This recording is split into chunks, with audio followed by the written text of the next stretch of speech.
Alors bonjour à tous et à toutes. Alors encore une fois, un candidat que nous allons rencontrer, donc Monsieur Benoît Potry, qui se présente avec Bonjour. Madame Véronique Biers sur le slogan Ensemble majorité présidentielle, on compte sur vous. Benoît, bonjour. Bonjour. Alors ça y est, le 12 juin arrive. Oui. Donc on va quand même essayer, avant de parler des élections, on va essayer de faire connaissance avec Benoît Potry. D'accord. Il y a des questions, il faut se définir, c'est peut-être pas évident. Alors, vous définir en un ou deux qualificatifs. Alors je dirais accessible, Oui. proche, et puis aussi simple. D'accord, la simplicité. Simplicité, voilà. Ok, alors un ou deux personnages qui vous ont marqué. Le général de Gaulle pour son rôle pour sauver la France après la Seconde Guerre mondiale, et puis Simone Veil, qui est allée à l'Assemblée défendre la loi sur l'IVG, alors que même dans son parti politique, c'était contesté. Ah oui, elle a eu un dur combat. Exactement. On peut le rappeler quand même. Hein. Alors, une ou deux dates qui vous ont marqué. Le 4 août 1995, la naissance de mon premier enfant, avec une joie immense, et puis un peu aussi le poids des responsabilités qui me tombait dessus en fondant une famille. Voilà. Et un ou deux événements. Après, mon entrée à l'Assemblée nationale, c'était quand même un événement, un bel événement. J'étais très fier de représenter les habitants de la circonscription, et puis le poids des responsabilités. Et puis plus récemment, peut-être la guerre en Ukraine, toujours à l'Assemblée, quand le président Zelensky nous a convoqués à l'Assemblée pour nous parler de la situation dans son pays. C'était un moment très émouvant, très prenant et voilà, très fort, exactement. Très fort, qui reste encore dans oui, et même moi, souvent, je me rappelle cet événement et voilà. Puis la guerre n'est toujours pas finie. Malheureusement. Une ou deux qualités, c'est peut-être pas simple. Alors qualité, je dirais gentillesse et bienveillance. Gentillesse et bienveillance. Ok. Alors là, il y a les qualités, mais il y a les défauts. Alors les défauts, je vais dire la même chose. Trop gentil et trop bienveillant peut-être. D'accord. C'est vrai que ça peut être un avantage et un inconvénient. Voilà. Surtout en politique. Il faut toujours faire attention à son nom. Exactement. Alors, Benoît Potry, est-il gourmand ou gourmet? Je dirais plutôt gourmand. D'accord. Voilà. Alors, un plat ou deux je vais dire les lasagnes de ma femme. Voilà. Elle met de la mousse. Voilà. Elles sont très onctueuses et j'aime beaucoup les lasagnes. Voilà. Okay. Alors, on parle du plat, du dessert. Le dessert, Paris-Brest. J'ai un petit faible pour les Paris-Brest. Voilà. Okay. Vous avez une adresse ici dans le monde non, mais tous les pâtissiers de l'Audomarois et ma circonscription, pour ne fâcher personne, font de très bons Paris-Brest. Alors, Benoît Potry, c'est plutôt du soir ou du matin? J'avoue que je suis plutôt du soir. Je travaille tard le soir. Pour le matin, je suis quand même matinal, mais je travaille plutôt le soir. Et puis avec l'Assemblée nationale, on siège jusqu'à minuit, donc voilà, il faut mieux être du soir. Alors, on va parler du cinéphile. Benoît Potry est plutôt Titanic ou Les Ch'tis? Oh, Les Ch'tis, hein. C'est un film qui a fait connaître notre région, bien même au-delà de la France, hein, puisque mes beaux-parents sont polonais, les beaux-parents, de mon fils sont polonais, et ils nous ont même parlé des Ch'tis, vous voyez, quand nous ont rendu visite. Donc voilà, c'est un formidable film pour faire connaître le territoire. Ah, tout à fait. Comme disait Vanille, on pleure deux fois. Exactement. Alors, en sport, vous êtes plutôt sport collectif ou individuel? Plutôt sport collectif. Comme on dit, seul on va plus vite, ensemble on va plus loin. Voilà, c'est ma devise. Et donc, je suis plutôt sport collectif. Voilà. Vous avez été sportif J'ai été un petit peu sportif au scolaire, et puis après, j'ai fait, alors c'est pas collectif, mais j'ai fait beaucoup de VTT. Alors, collectif quand même, puisqu'on était une bande d'une dizaine de copains à faire du VTT ensemble tous les dimanches matins. Voilà, donc... Alors, à l'école, Benoît Potry était devant ou au fond de la classe? Je dirais plutôt au milieu, voilà.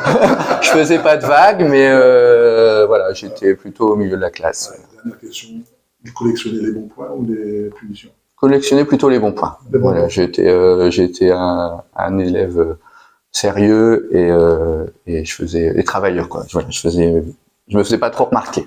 D'accord. Alors Benoît, beaucoup le savent, mais quelle est votre profession? Alors maintenant je suis député à 100%, hein, ma mission, je la préoccupe à 100%, mais sinon au départ je suis commerçant ici à Saint-Omer, opticien et audioprothésiste. Ah, justement, la question, ça va de soi. Depuis quand la politique et pourquoi? Alors en fait, je me suis engagé derrière le président de la République en 2016, quand il a créé son mouvement. Et en fait, j'avais lu plusieurs articles de presse le concernant où il disait il faut arrêter ce clivage droite-gauche. Il y a des bonnes idées à droite, il y a des bonnes idées à gauche. Et à chaque alternance politique, on démontre ce qu'a fait le précédent pour refaire autre chose. Et en fait, on tourne en rond. Et je me suis dit tiens, voilà quelqu'un d'intelligent qui a compris que voilà, et ça me parlait. Et puis c'est comme ça que je me suis engagé. Ah d'accord, ok. Alors la politique, c'est un travail à part entière. Alors en fait, député, c'est un travail à part entière, voilà. Et moi, je suis que député, mais ça me prend 100% de mon temps et de mon énergie. Et c'est vrai que j'ai du mal à comprendre certains qui ont plusieurs mandats et qui veulent encore un mandat de plus sur leur CV. Ah, d'accord, ok. Alors, votre slogan, je vais dire, ensemble majorité présidentielle, on compte sur vous. On peut expliquer un peu. Alors, majorité présidentielle, c'est très clair. Ça veut dire que élu député, je siégerai dans le groupe de la majorité présidentielle et que je soutiendrai le programme du président de la République avec bien sûr le droit d'amender les choses qui me plaisent pas. J'ai montré pendant ce précédent mandat que j'avais ma liberté d'expression. C'est comme ça que j'ai voté contre l'avis du gouvernement, le CETA. Les accords de libre-échange et de commerce entre le Canada et la France, et l'Europe surtout. J'ai montré que j'avais mon indépendance en votant contre, et je continuerai à le faire sur le second mandat. Voilà. Moi, je suis pas un vrai politique, je ne vis pas de la politique, je suis un citoyen qui, en 2016 et 2017, s'est engagé pour représenter les citoyens, et je continuerai comme ça. Qui défend ses convictions. Qui défend mes convictions, voilà. Moi, je suis fidèle à mes convictions, et je n'en change pas. D'accord. Alors, qu'est-ce qui vous différencie des autres candidats qui se présentent ici à la 8e? C'est ça, justement. C'est que je viens de la société civile. J'ai une expérience de chef d'entreprise, mais aussi de citoyen. J'ai des collaborateurs, je connais leurs difficultés, des fins de mois, et donc je pense que je suis le mieux à même de les représenter. Et puis aussi, ce qui me différencie, c'est que je ne suis pas un politicien pur et simple, quoi. Je n'ai pas passé ma vie à dépenser de l'argent public. Je sais ce que c'est qu'en gagner, les fins de mois difficiles. Les chefs d'entreprise, on a souvent des difficultés. On a peur de pas pouvoir réussir à payer ses salariés, à payer toutes ses charges. Les salariés ont aussi des fois des difficultés. Je connais tout ça et c'est pour ça que je me suis engagé pour les défendre. Donc votre vécu professionnel vous aide énormément. Énormément, voilà. Votre métier. Exactement. D'accord. Alors, en quelques mots, pourquoi choisir Pourquoi choisir? Parce que je suis un citoyen engagé. Comme je le disais, je ne suis pas un politique de carrière. Je n'ai qu'un seul mandat. Je m'y engage à 100%. Sur le premier mandat, j'ai beaucoup travaillé à défendre les commerces de centre-ville, les petits commerces, les petites entreprises. Je travaillais aussi sur la réforme des études de santé pour qu'on forme plus de médecins. Sur ce deuxième mandat, je vais m'engager sur les déserts médicaux. J'ai déjà commencé, mais j'ai encore des choses à avancer. Et c'est pour ça qu'il faut me choisir. Un très gros dossier, déjà. Un vrai sujet, voilà.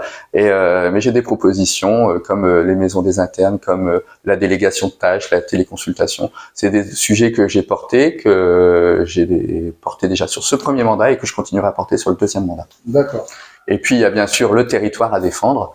J'ai réussi à débloquer des dossiers qui étaient bloqués depuis 20-25 ans. Quand on est un député de la majorité, on a l'écoute du gouvernement, on tape directement aux portes des ministres et ça fait avancer les dossiers bien plus vite. Un exemple de dossier. Un dossier, par exemple, la RN42. J'ai été, à l'époque, c'était Elisabeth Borne, la ministre du Transport. Je suis allé dans son bureau lui dire, voilà, ça fait 25 ans que ce projet n'avance pas, maintenant il faut avancer. En plus, il y avait eu un accident et voilà, c'était un sujet. Mais il y a aussi d'autres sujets, comme par exemple NP Recycling, une entreprise qui va s'implanter à Iceberg. Au départ, c'était pas gagné, elle devait aller sur Dunkerque.